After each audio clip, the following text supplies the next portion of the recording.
Président, honorables membres du jury, chères contradictrices, chers auditoires, laissez-moi vous conter une histoire. L'histoire d'un jeune homme et d'une jeune femme. Tous les deux ont 15 ans. Elle est extrêmement timide. Lui, au contraire, a plus d'assurance. Ils sont assis sur un banc près de leur lycée et vivent ce que nous avons tous vécu ici. La farandole de questions et d'émotions qui précède le premier baiser. La jeune fille tient dans ses mains un petit cahier, un cahier de texte pour être plus précis. Le jeune homme, quant à lui, cherche par tous les moyens de se rapprocher d'elle. Il tente avec humour, pour établir un premier contact, de s'emparer de le cahier. Tandis que les jeunes gens s'amusent et chahutent, le cahier tombe par terre. Retenez bien ces faits car j'y reviendrai à la fin de ma plaidoirie. Avant de vous raconter la fin et de vous dire ce qu'il est advenu de ce cahier, je vais m'attarder sur l'intitulé de mon nouveau sujet, « Le cahier est-il à la page ?» Je tiens encore une fois à féliciter les membres de l'association Adel Process qui ne sont jamais en panne d'inspiration quand il s'agit de nous trouver des sujets aussi loufoques. D'ailleurs, pour la finale, j'en ai quelques-uns à vous proposer. Le café noir est-il toujours victime de racisme? Les pingouins peuvent-ils avoir de feu aux fesses? Et enfin, Gilbert Montagnier a-t-il le compas dans l'œil? C'est cadeau. Bref, revenons à nos moutons, ou plutôt, revenons à notre sujet. Tout d'abord, qu'est-ce qu'être à la page?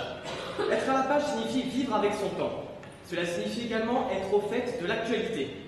Et qu'est-ce qu'un cahier? Le sujet s'intitule « Le cahier est-il à la page ?» Mais c'est absurde. Des cahiers, il y en a plusieurs. Tout d'abord, un cahier, c'est effectivement ça. Un ensemble de feuilles, à grands petits carreaux, reliés et attachés par une feuille cartonnée. Ça, c'est le cahier de base. Le cahier sur lequel nous prenons nos cours, le cahier sur lequel nous dessinons, le cahier sur lequel nous écrivons des idées pour un futur roman, bref, le cahier de la vie de tous les jours. Lorsque nous étions à l'école primaire, nous avions toutes sortes de cahiers, pour différentes matières, avec différentes couleurs, pour les différencier, le cahier rouge pour les mathématiques, le cahier vert pour le français, et la hantise de tous les jeunes enfants, le fameux cahier noir, autrement appelé cahier de correspondance. L'objet de tous les cauchemars, et je peux vous dire que mon cahier noir en primaire était toujours à la page. D'ailleurs, j'ai retrouvé celui de CE1, qui prouve encore aujourd'hui que j'étais un véritable terroriste à l'école primaire. Robin est insupportable en classe. Il traîne pour faire son travail, il joue avec son voisin. Il ne fait pas le travail qu'on demande, bref, ça devient exaspérant. Donc je le change de place et je compte sur lui pour s'améliorer. La prochaine fois, je sévis. Et c'est pas fini. Robin fait plein de bêtises. Il fait les oreilles d'âne à son voisin. Au lieu de faire son travail de classe, ensuite il se suspend par les mains et les pieds à la rampe des escaliers.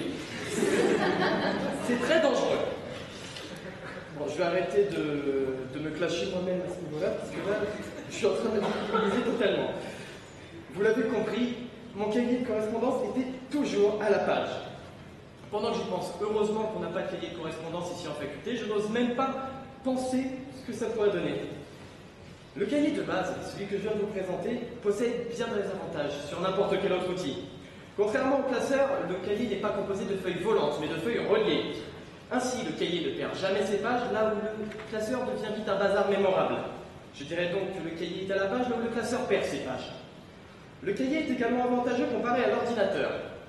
Jamais il n'est en rate de batterie, jamais il ne se casse quand il tombe, et jamais il ne plante la veille des partiels. Non, c'est pas du vécu. Jamais on ne verra sur Ronéo « Bonjour, est-ce que quelqu'un aurait le cours complet de droit administratif, s'il vous plaît, mon cahier est disjoncté. » Encore qu'en droit administratif, le cerveau a tendance à disjoncter plus vite que le cahier, mais ça c'est un autre débat.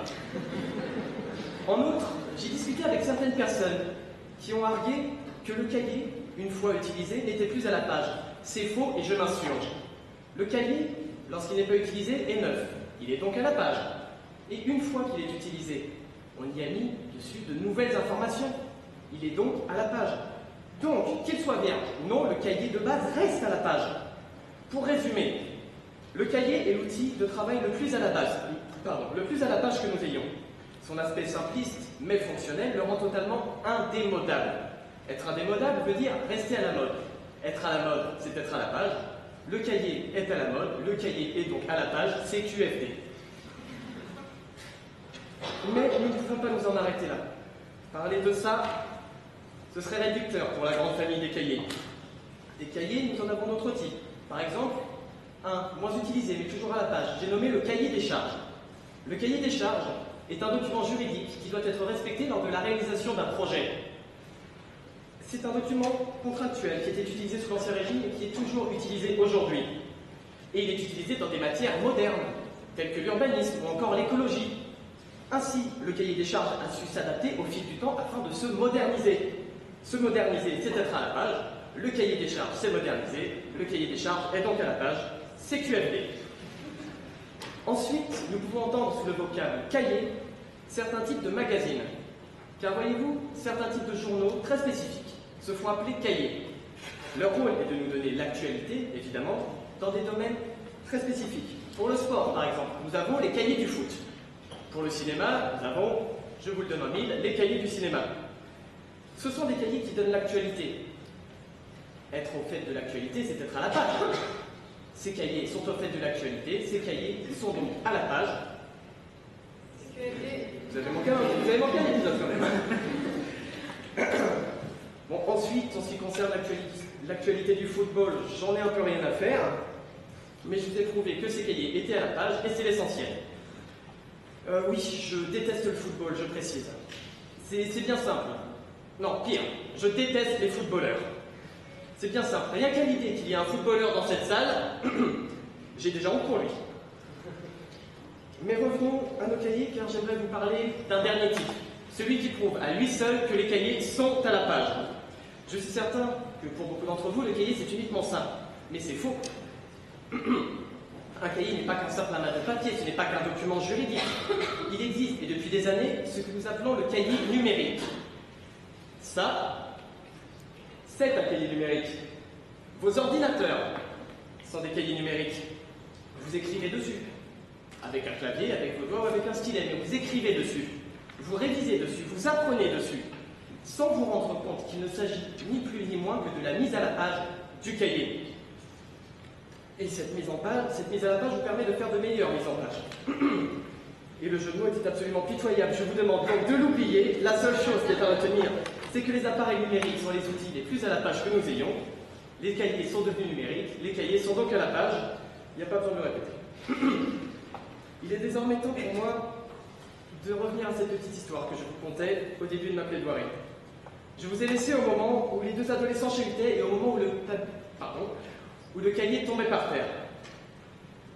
Les deux adolescents se sont alors regardés dans les yeux, se sont embrassés, ils se marièrent, eurent des enfants, et vivent aujourd'hui heureux. Un roman photo, me direz-vous. Pas crédible, j'en ai même entendu quelqu'un souffler. Mais cette histoire est tout à fait véridique. Cette histoire date de 1985. Cette histoire, c'est celle de mes parents et de leur premier baiser. Et si elle est encore à la page, c'est grâce à ce cahier. Maintenant, j'aimerais vous conter la même histoire, mais transposée de nos jours, en 2015. Nous avons le même lycée, le même banc et les mêmes adolescents. Mais la jeune fille tient dans ses mains non pas un cahier, mais un iPhone 6, dernière génération.